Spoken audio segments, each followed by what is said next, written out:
Hristos a înviat. Așa cum ne-am obișnuit la noi la Liceul de Artă și cum v-ați obișnuit și voi artiștii, aducem din când în când câte un suflet de artist. Și având în vedere faptul că Dumnezeu este arhitectul Universului, este un artist Dumnezeu, eu așa aș zice, chiar dacă poate ar suna un pic așa forțat, atunci când vedem arta, vedem și sufletul. Nu poți să creezi ceva dacă nu pui parte din sufletul tău în acea creație. Și fiecare dintre voi știți lucrul ăsta. De aceea, astăzi, avem un invitat de peste ocean, din Canada. Las pe Părintele Vicar, Părintele Mada, să prezinte dânsul. Vă mulțumesc că v-ați nevoit și v-ați rupt din timp, chiar dacă eu am vorbit între timp cu profesorii care vă coordonează ora asta. Vă mulțumesc că ați îndrăznit să veniți și vă garantez că nu o să vă pară rău, așa cum de fiecare dată când am adus un invitat, ați rămas foarte plăcut surprinși de ceea ce v-a oferit, de ceea ce s-a oferit pe sine invitatul. Îi dau cuvântul Părintele Teofan Mada. Domnule profesor, stimate doamne, stimați domni, dragi copii, mă bucur că ne vedem iarăși. Nu aș dori să vorbesc foarte mult, doar fiindcă țin foarte mult să introduc pe profesorul Dragoi. Am dorit să fac câteva sublinieri. Domnia sa este director fondator al centrului Chester Learning din Canada, a Universității Alberta, centru care este unic în nordul Americii, care are ca centralitate relația dintre viața publică și comunitățile religioase. Cel aflat de 30 de ani în acest centru, Universitatea din Alberta, tot de asemenea câteva decenii coordonat activitate culturală, programe culturale la Muzeul Regal din Edmonton. Are o carte extraordinară, peste 20 de cărți, sute mii de articole. Foarte apropiat, a studiat cu Eliade de la Chicago, sigur de studii de la istorie, filozofie, credința ideilor, credința diferitelor religii. A conferențiat în mari universități, dar a și mărturisit și s-a legat existența de anumite situații foarte delicate, cum ar fi o relație cu cineva din mari beneficiare pentru a salva viața unor oameni de acolo. Deci are și o abordare umană, psihologică, în situații de limită. Este membru în tot felul de activități, participă în activitatea mediatică internațională a unor probleme pe care noi le vedem de la BBC sau la CNN. Despre câte să aș vrea să spun că în urma activităților sale în comunitățile islamice are o carte foarte interesantă, Răspunderea creștină față de islam. Deci e foarte mare debate-uri asupra problemelor islamice, mai ales în ultima perioadă a fost implicat la nivel internațional. Are foarte multe activități în acest sens, așa amintit cele din Siria, în timpul conflagrației recente, în Turcia, în diferite comunități și, de ce nu, în America. În acest centru din Canada, în cadrul universității, în cadrul Augustana Campus, dânsul a încercat să arate cum pot interrelaționa tinerii din diferite continente, țări și religii. Deci a fost o misiune extraordinară și pentru aceea m-am gândit de foarte mult timp să-l aduc la mine acasă, dar iar casa mea este toată țara. De aceea, una dintre cărțile sale, care aș mai aminti-o, este o carte care e o sinteză a activității sale publice, pentru că are o gândire care se deschide și activității și implicației instituțiilor publice în viața comunităților, în care îndeamnă instituțiile publice să se implice mai mult în societate privind relația dintre întregile comunități și de cultură, cât și cele religioase.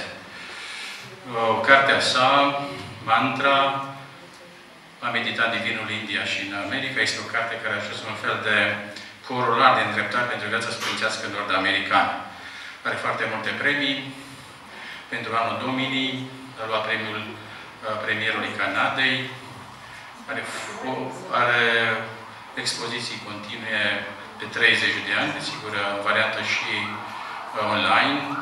Poate vorbi domnia lui, puteți întreba despre implicația sa în arta publică.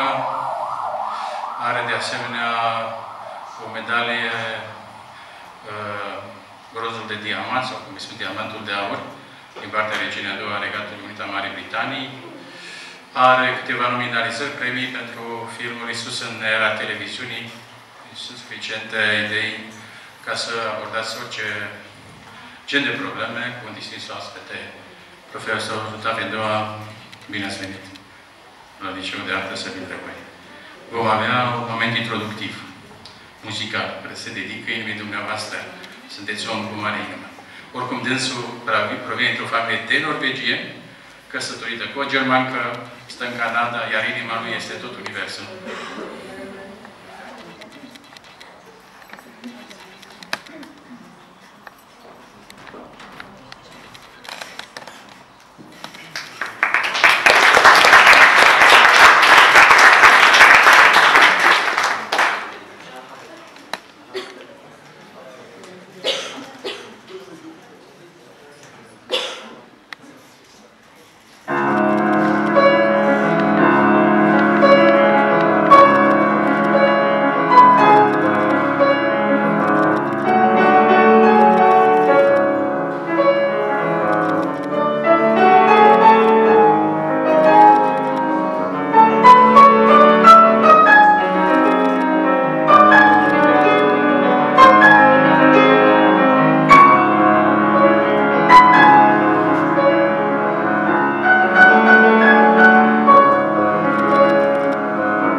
instrumental, Regina la pian, și acum un moment muzical, vocal, canto, Diana.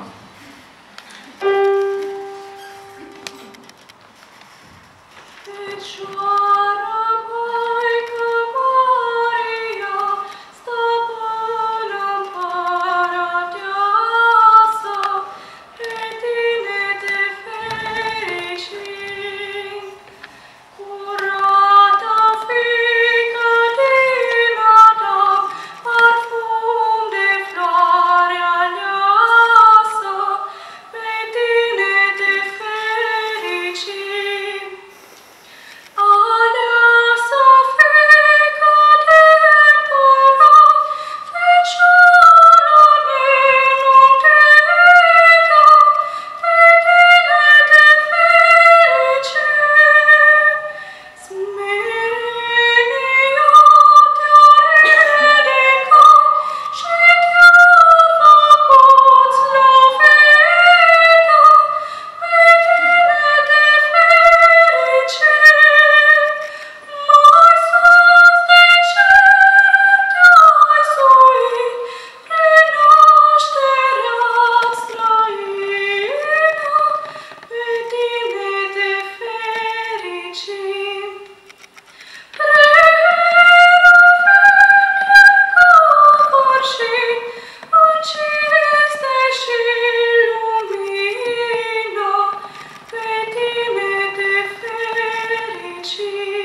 Well, it's lovely to see you.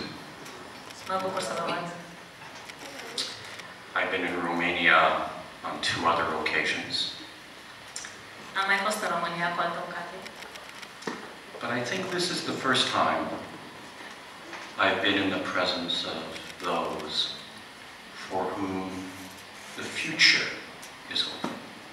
Dar cred că e prima oară când am fost în fața unor persoane pentru care viitorul este deschis. You are studying at a school for the arts. Voi învățați la o școală de artă. So I think about an old friend of mine. Mă gândesc la un vechi prieten de-al meu. That is, he's very old. E foarte în vârstă. He lived back in the 5th century. A trăit în secolul V. He was said to have a golden tongue. Se spunea că avea o limbă înghețată. He spoke so beautifully. Vorbea foarte frumos. His name was Chrysostom. Se numea Hristostom. Saint John and Chrysostom. Sfântul Ioan. And he said on more than one occasion Spunea cu mai mult de o ocazie that the arts că have been given to us arta ne-a fost dată so that we may hold the world together. ca să păstrăm lumea unită. Hold the world together. Să păstrăm lumea unită. One of the sort of great challenges of being a human being. Una dintre marile provocări de a fi om. I think it's a challenge unique to us Că este o provocare unică as human beings. ca și oameni. My cat. I have a cat. Or the cat has me. No, that's not. I have a cat. The cat has me. Sau pisica mea are pe mine. My cat, who I call Tom Cat. Pisica pe care o numesc Tomcat. Tomcat is always himself. Este întotdeauna el însăși. He never tries to please me. De fapt, el. Niciodată nu încearcă să facă pe He plac. never pretends he's anything else. Și nu se preface că este altcineva. And in that there is a profound spiritual lesson. Și este aici o puternică lecție spirituală. Because for you and me, pentru că pentru noi, voi și eu, because we have memory, pentru că avem memorie, and we have the capacity to fantasize, și avem capacitatea de a crea, or to have ideals, sau de a avea idealuri. for us, the big problem Pentru noi, marea problemă is how to become who we are. este cum să devenim cine suntem. I saw when I came in here, Când am intrat, am văzut one of you has engaged Gauguin. că unul dintre voi l-a pictat pe Gauguin. And in one of his great paintings, in fact, I think this may be a little piece from it. Cred că este o bucată dintre o pictură de a lui. When he went to Tahiti and he saw how the people lived on the beautiful tropical island. Când a văzut că oamenii locuiau într-o insulă tropicală, He wrote across it, a scris de-a lungul ei: who am I? cine sunt eu? Why do I exist? De ce exist? So Chrysostom said, Deci, Hristostom a spus: the arts are given to us artele sau arta ne este oferită nouă by God. de către Dumnezeu. Or if you don't believe in God, that's okay with me. Sau, dacă nu credeți în It's Dumnezeu, okay with me and Father Teofan. e ok pentru noi.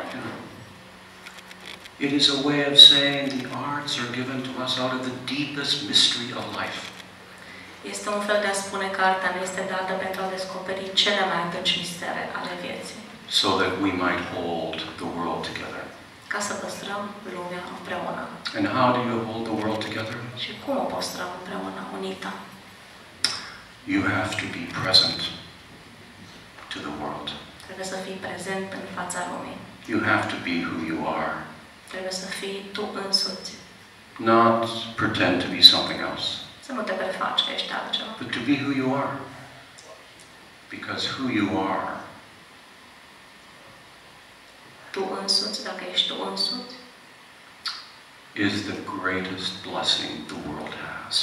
e cea mai bună binecuvântare pe care o are lumea.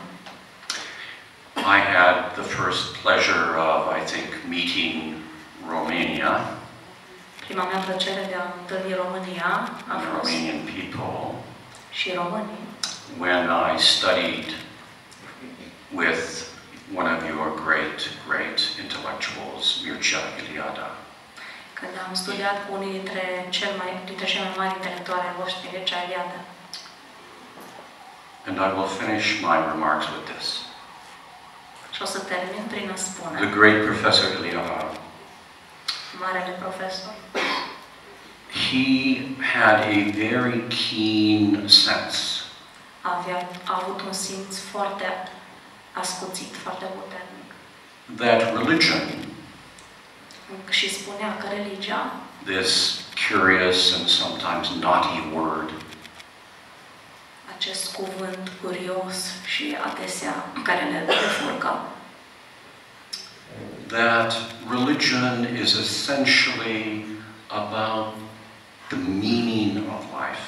spunea că religia de fapt este despre sensul vieții, se referă la sensul vieții. In fact, he said that religion is not a stage in the evolution De of fapt, human beings, nu este doar un stagiu, o etapă în evoluția umanității, but it is Arătând că numele ortodox e un nume, până la urmă, dacă nu se întâlnește cu a fi în viața mea. Iar m-a ajutat Dumnezeu la câteva festivaluri de film, să cunosc lumea, să cunosc lumea mare, actori mari. Am scris și o carte de cinematografie, am renunțat să mai scriu că România nu mai spațiu de a face cinematografie serioasă. Am vrut să fac un festival de film creștin, n-ai cu cine în județul Arad sau Timișoara să faci un festival de film. Dar cu toate acestea n-am renunțat la misiune și m-am bucurat să mă duc și a fost pentru fiecare dată și un exemplu pentru mine cum eu mă pot autodepăși. Deci asta faci numai când ești capabil să te deschizi, să dăruiești, să nu aștepți să primești. Pentru că dacă tu arzi, dacă tu ești izvor de viață, dacă tu ești echilibrat, atunci poți să faci asta. Dar sigur, asta înseamnă să treci printr-o primerire, printr-o renaștere serioasă și printr-o noire permanentă. Și am putea vorbi foarte mult, mai ales de problema voastră, a vârstei voastre, a relațiilor voastre. Dar asta este, eu am acceptat de copil acest har tămăduitor care este iubirea. Da? Și în orice dezbatere, în orice polemici în lume, dacă am pierdut comuniunea, mi-am dat seama că am avut regrete și probleme de conștiință. Și asta este fundamental între voi. Nu pierdeți comuniunea între voi. When I was a little boy, Când am fost copil, I used to go with my father on Saturday morning. mă duceam cu tata sâmbătă dimineața. We would catch the bus and go downtown to do the weekly shopping Mergeam la cumpărăturile săptămânale cu for autobuzul our family. pentru familia. And then we would park the groceries. And my father would take me over to a shop where they had newspapers from all over the world. Puneam undeva legume, tot ce cumpăram și mergeam după aceea la un magazin. And he would read a newspaper from Norway, Citeam ziarul din Norvegia. his childhood home. And then we would walk to a fish store. După aceea mergeam la un magazin And if de he had a little pește. extra money, he would buy himself a little crab or shrimp. Și își cumpăra ceva, un crab sau ceva. It was one of his forms of communion. Era una dintre formele de comuniune. El fiind în Norvegia. That's right. And then we would walk to the communist bookstore, După aceea mergeam la librările comuniste, where my father had a debate going on. unde tatăl meu avea o dezbatere. My father was what you would call a Christian socialist, Era de fapt un socialist and he creștin. wanted to debate with the Marxists. Vrea să țină dezbateri cu He marxiști. did that for over 20 years. Mai mult de 20 de ani. And I learned something there. Am învățat ceva de acolo. I learned what a wonderful thing it is to talk to people that you do not agree with, and maybe that you do not even understand. Ce bine e să vorbești cu cineva cu It's a care nu ești de wonderful acord. opportunity, Sau poate nu înțelegi. E o oportunitate minunată. but you have to be committed to it. Dar trebuie să fii dedicat acestui Not to argue, you Nu can să do te that too, cerci, but to try and understand how others understand. dar să încerci să înțelegi cum înțeleg ceilalți. And then we would walk to another bookstore, După aceea mergeam la o altă librărie. and we would meet somebody who was poor, Întâlneam pe cineva care era sărac, who had nothing to eat, nu avea ce mânca, a refugee, un refugiat, a native person from Canada, o persoană din Canada, somebody who drank too much, cineva care bea prea mult and they would ask for money. și cereau bani. And my father always had enough for us to put on the table, but we never owned a car or a refrigerator. We didn't have any extra. Și am avut bani, nu am avut bani pentru o mașină sau pentru ceva extra, dar am avut bani cât să ne descurcăm. And my father would ask their name, Și tatăl meu îi întreba cum îi cheamă. and he would tell him his name. Și îi spunea cum îl cheamă pe el. And then he would say, can we buy you some lunch? Și îi întrebau, pot să vă cumpăr prânzul? And often they said yes. Și au spus, da. And we went to a little restaurant, Mergeam la un restaurant. and he would order a little hot sandwich for them. Cumpăra un sandwich cald He pentru would mine, have a cup of coffee. o cafea, He would buy me a soda pop. îmi cumpăra și mie o apă minerală. And sometimes he would try to open the gate. Și The person câteodată would like to speak. încerca să deschidă poarta, poate persoana vrea să vorbească. And sometimes they spoke their sorrow. Câteodată spuneau care erau problemele lor. Sometimes you heard of human brokenness. Câteodată auzeai care sunt problemele, necazurile lor. And we listened. Și ascultam. We let it drop down into our heart. I-am lăsat necazurile să ne coboare în inimă. And sometimes when it was appropriate, Și câteodată, când era potrivit, my father would say just a few words. când se cuvenea, tatăl meu spunea câteva cuvinte. And sometimes he would invite that person to come home and sleep at our house. Câteodată invita persoana aia acasă la noi, ca să doarmă.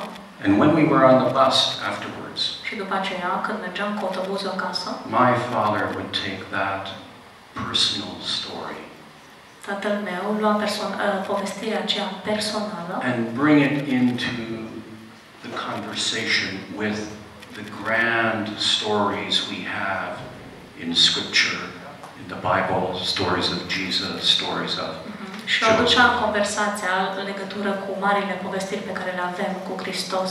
and he would rub them together. Și le unea, făcea o legătură, o conexiune între ele.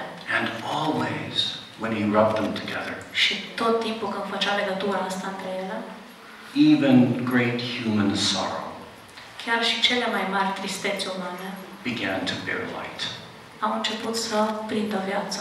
began to speak Începeau să vorbească of the great human struggle, despre marile necazuri umane, of how we hold the world together despre cum ținem lumea with its unită, gifts and its challenges, with its joys cu provocări, and its sorrows. cu tristeți, cu fericiri. So the future is for you. Deci viitorul e pentru voi, el And I hope you have a chance to enter deeply into the great human story. Sper că aveți o șansă să intrați în marea povestire umană.